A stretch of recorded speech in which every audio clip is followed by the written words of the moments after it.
Welcome to the Self First Podcast. I'm your host, Amber Anderson, but you can just call me Coach A. This is a space for growth, healing, and wholeness. Learning to love others, but not losing yourself. I didn't always know how to tell the truth about myself. I knew how to tell the parts that felt safe. I knew how to tell the parts that didn't make anybody else feel uncomfortable. But the real parts, the parts that I tucked away, those are probably the parts that I needed healing the most. In today's episode, we're going to be talking about healing. Today's episode is called You Can't Heal What You Hide. So I know how you're thinking already. I ain't hiding nothing. So we're going to talk about it today. Stay with me. Listen, it's been 7 weeks. 7 weeks you've been here with me as I talk through conversations, as I'm healing out loud, as I'm healing in real time, as I'm having conversations with people that I'm healing with, people that I am growing with. This self first, it's a journey. It's nothing that I already have fixed and ready with a bow on it, saying it's perfect. I'm sharing the self first journey because that's exactly what it is. I'm on it, y'all. I'm right here with you. Self-discovery is ongoing. And what I'm learning is that when I be honest with myself, then I really can find the freedom that I'm looking for. So let's talk about it. What's hiding? This episode is personal for me. I've done some hiding. If I reflect back over my life, I've definitely hidden moments because I wanted to continue to present as the Amber you know me to be. I've wanted to continue to show up strong, continue to show up capable. I didn't want to disappoint people. I didn't want to disappoint myself. So to keep from saying I need help in this moment, I can't do it right now, or the reality is I'm still hurting, because sometimes it's scary to not show up in the way that you've always shown up. You don't know how you're going to be received. You don't know what label people are going to put on you in your moment of vulnerability, so we hide. But we're going to talk about it today. We're going to heal together because you can't heal what you continue to hide. So because I know you've already been defensive, you're over there like, not hiding. What I got to hide? But there are small, subtle ways that we hide each and every day. And I promise you, by the time I get finished with this list, it's something that you're hiding over there. And we're going to heal it today. So follow me. One way that we hide on the daily is by shrinking. We've talked about shrinking before. I think it was episode 3, maybe. We talked about shrinking when we downplay our accomplishments because we don't want to make anybody else feel small. So we choose to be small ourselves. We do that so nobody else can feel uncomfortable. Not correcting people when they misunderstand you. To avoid conflict, we just let it be. And then we feel some type of way because we're misunderstood. But we're just hiding. We're hiding to avoid conflict. We're hiding to avoid discomfort. We're hiding to avoid the uncomfortable moments with people. We hide in ways that some of you might say, but what's wrong with that? Like smiling through it. When you know that you are in the thick of pain, when you are in your moment of trauma, when you are triggered to the point of about to have a mental breakdown, but we smile through it. We continue to show face and we're hiding. When we say that I'm good, when we're not good at all. When we laugh off the hurt feelings, laugh until the pain goes away. And that's fine. But are we being honest about the pain in the midst of the laughing until it goes away? Making a joke about everything to cover up the hurt and the discomfort. Do I have any strong friends in the house? Are you the person that shows up strong for everyone? Your friends, your family? I bet in the midst of your identifying with strength, you're probably hiding some things. You're hiding the fact that you need some help sometimes. I'm strong. I got this. I got you. I got them. And in the midst of having everybody, you can use somebody too. You're carrying silent weight, and you're probably telling yourself that your truth, your sadness, your heaviness is too much for somebody else to carry. Even though you're the person carrying it for everybody else. You've gotten stuck in your hide and go seek. Are you the person that's always trying to over-explain your emotions? Trying to make somebody understand your logic? Watering down your truth so you don't seem too dramatic, apologizing for the boundaries that you set? You know, we've been talking about boundaries. We ain't got to do all that. You are hiding in plain sight. I see you. But it's okay because we need to reveal the truth so that we can heal what we've been hiding. This next one is me all day. I ain't even gonna lie to you because I ain't trying to tell no lies, because I ain't trying to hide, because I know I need to heal. Are you that person that's busy all the time, trying to stay busy? I mean, I need to sit down somewhere and I go pick up another job. Fill in our schedules to try to avoid our truth, to try to sit down with what we need to sit down with so we can be honest with ourselves that we got some hurt, that we got some voids, that we got some things we need to work on. We as in me, myself, and I. Yeah. It's time to sit down with yourself Clear your schedule and say, what's the truth about myself right now? Where are some places that I need to work on? Where do I need to grow? Where do I need to heal? Where can I be better? Where can I be stronger? We out here calling it good work ethics when it's really just us out here trying to escape our emotions. I'm talking to you. You ain't got to tell me. Listen, we hide when we try to avoid the tough conversations, letting things slide to keep the peace, choosing silence over honesty, and pretending you're unbothered when you really over there on 10. You're hiding. Are you disguising your hurt for independence? When you say things like, I don't need nobody, when the truth is, it's just that you don't trust nobody. You don't trust anyone because you haven't allowed yourself the time to heal from the person that hurt you in the past. Because we chose to hide. We chose to pretend like we was good, unbothered.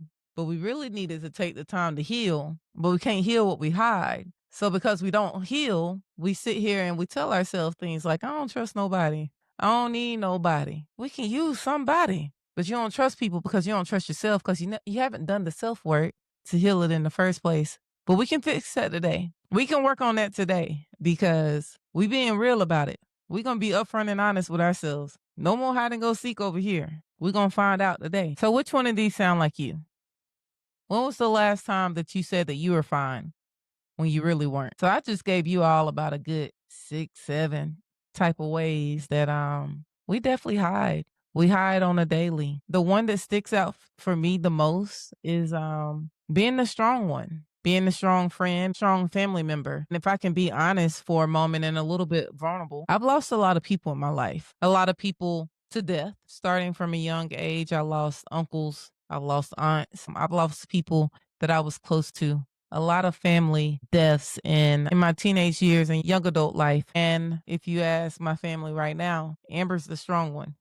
She's the one that checks on everyone. She's the one that can get up there and speak, pay tribute and pay honor to the family. That's something that I've always done. And at this point, I think it's just kind of understood thing. But if I'm being honest with myself, I haven't healed. If I'm being honest with myself, I probably need some grief counseling. I sit in a lot of those losses and I hurt, and I'm not healed, but I continue to show up as strong. It's easy, right? It's easy to put others before yourself. It's easy to say, you know what? I got this right here. I feel this too, but I'm going to sit it to the side because I know this person is feeling it as well. I probably needed to say no a few times. I probably needed to take a moment to breathe, to process, to heal, but I continue to tuck it away, say I got it so that I can show up for others, so that I can continue to put up the face of Amber's the strong one. You know, if I'm being honest, I don't truly know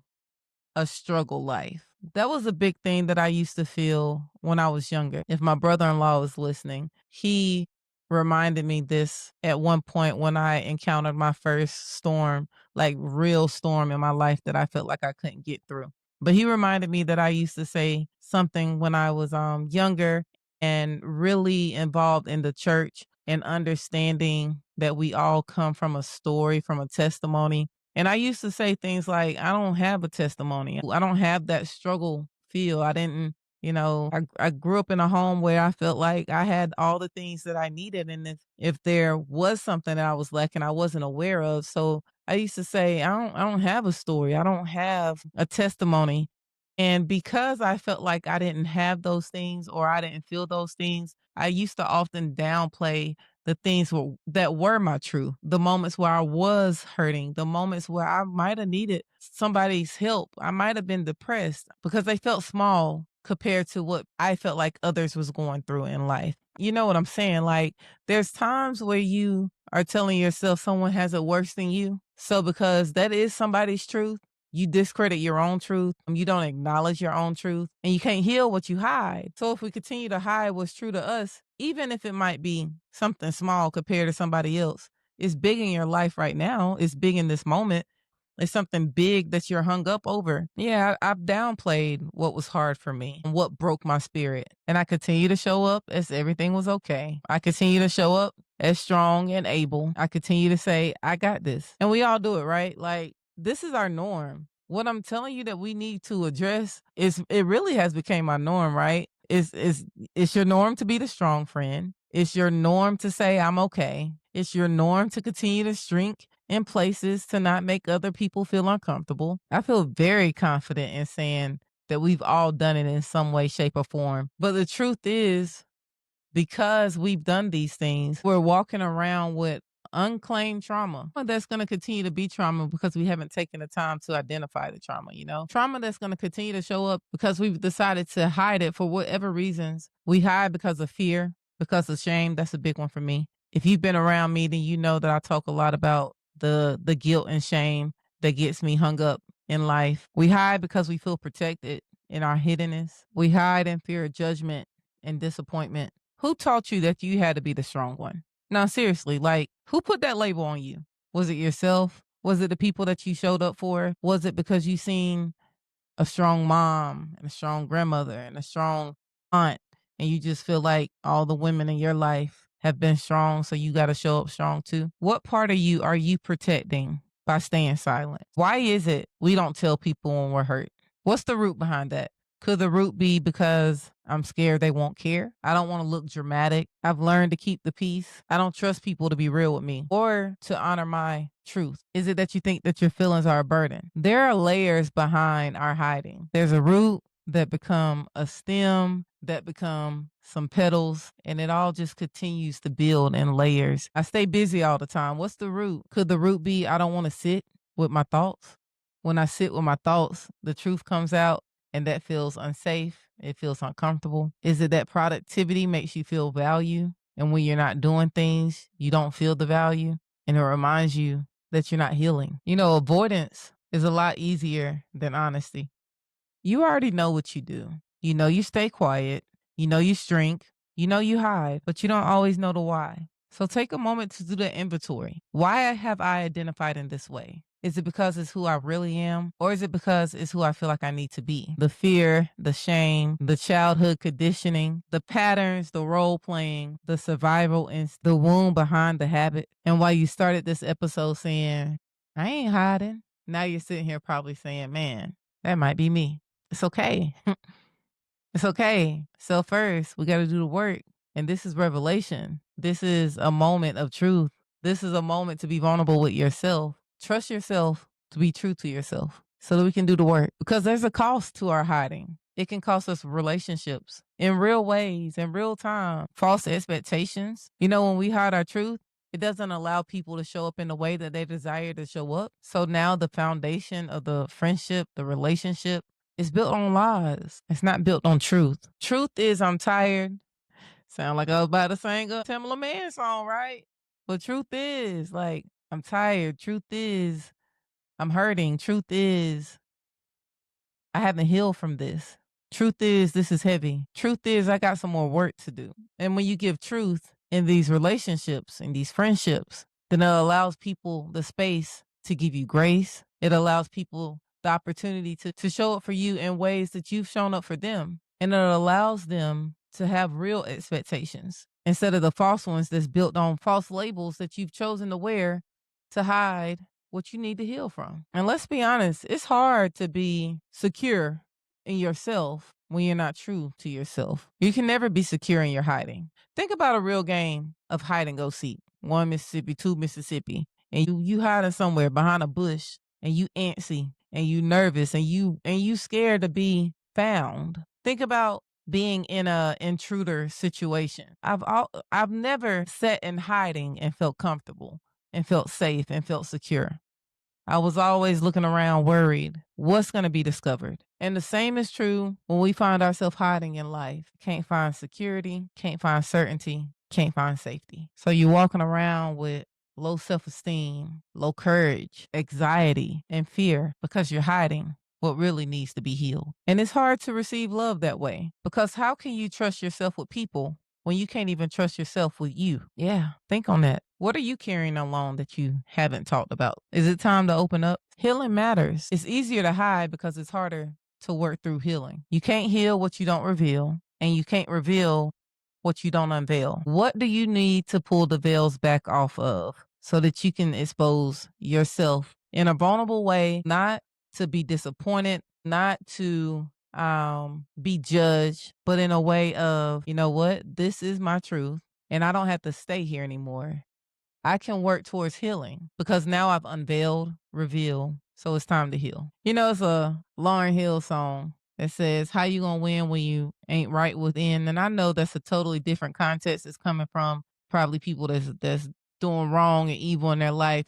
But I want to take that same line from the space of how you gonna heal when you're not right within, when you're not right, like when something's not right with your body health wise. That's what I'm saying right now. When it's not right within your spirit, within your soul, because you haven't took the time to heal it, you can't win that way. How you gonna win when you still a mess within? It's time to reveal. You can't heal what you continue to hide. How has silence shown up in your relationship? You know, I said earlier that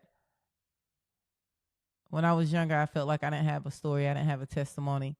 And I mentioned my brother-in-law, and the time that he made the statement to me that this is your story, this is your testimony, was around the time that I needed to have some conversations about my sexuality.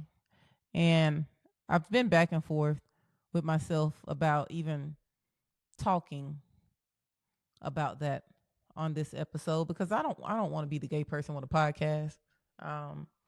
I don't want every example to be about my love life, but it is my truth. And if I'm talking about being honest, then I can't continue to do circles around some pivotal moments in my life. And that was when I had the conversation with my mom in my 20s. I know it's different nowadays, but I was in my 20s and I had the conversation.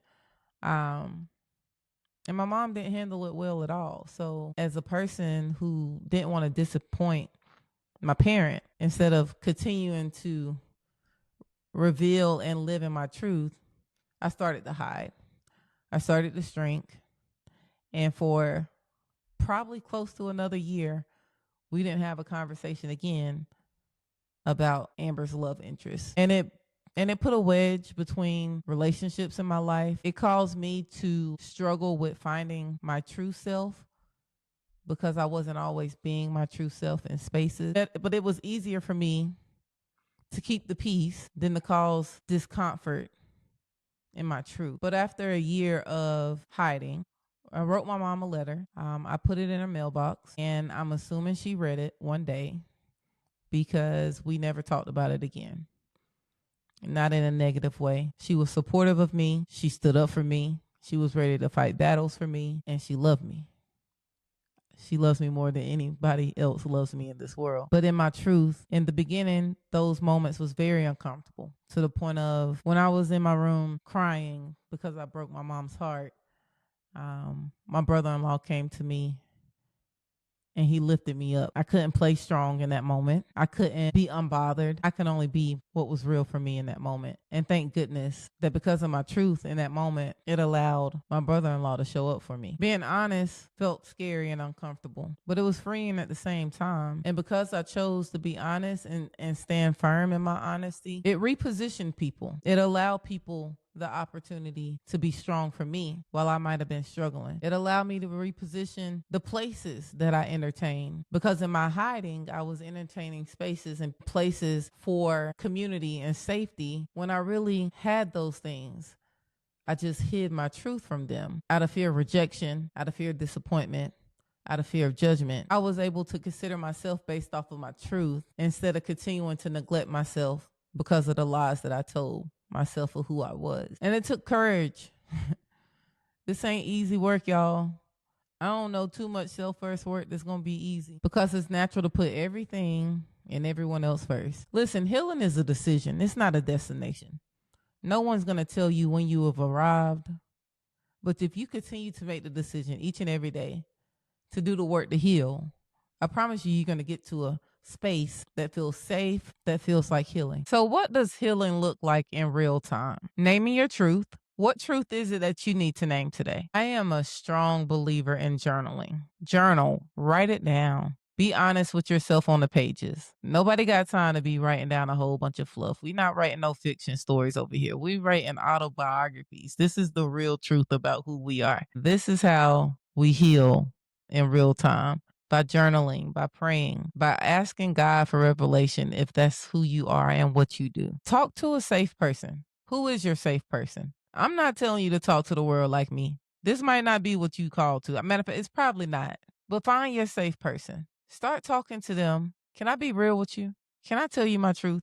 I'm really not the strong one. I'm really not strong today. This is not my season of being the strong friend. And that's okay. Take a moment to honor your emotions. What emotions have you been hiding? What emotions have you been avoiding? Take a moment to honor those today. Healing looks like pausing before reacting. Listen, let go of narratives that no longer serve you. This story and that story that keeps you stuck in the trauma, that keeps you stuck in limited outcomes. Let go of the narratives that no longer serve you. The narrative of I don't need nobody. I ain't even bothered. Take a moment again to honor your emotions, to name your feeling, to be real with yourself, and let go of those narratives that no longer serve you. Because the truth is, in the narrative that you continue to tell yourself that this is who you are, but you're really hiding, you're blocking your healing. You got it. You can't heal what you continue to hide. Listen, no story is worth claiming when it's all a lie anyways. The hidden lies, the unspoken truth, the watered down version of who you are. None of that will heal you. It only keeps you in the same cycles, with the same pattern, with the same narrative. Look, the old folks used to say, tell the truth and shame the devil. Hallelujah. Tell the truth and shame the devil. It's time to heal. And I can back that with scripture too. If that's who you are. The Bible says you will know the truth, and the truth will make you free. Freedom doesn't come from pretending. Freedom doesn't come from performing. And freedom does not come from your silence. Freedom comes from being honest with yourself first. Forget everybody else. Forget everybody knowing your business. Yes, I understand you're a private person. Yes, I understand that ain't everybody's business. But it's time to be honest with yourself. That's what freedom looks like. This is your season to stop hiding, to tell the truth, to stand in it, and to let God heal what you've been carrying. There's freedom in your truth. There's healing in your truth. And it's time to do the work. Listen, this is another episode of the Self First Podcast. Thank you so much for spending another Wednesday with me. Continue to invite others into our space. Share the podcast, send it to a friend, and continue to share with me your feedback. Shoot me a DM, a message. Let me know what you think about the episodes, what you want to hear next, how this episode might have resonated with you. I hope you have a great day. I hope you have a great week. I hope you have a great season. This is a season for healing, and I'm on the journey with you. You're not by yourself. Have a good one.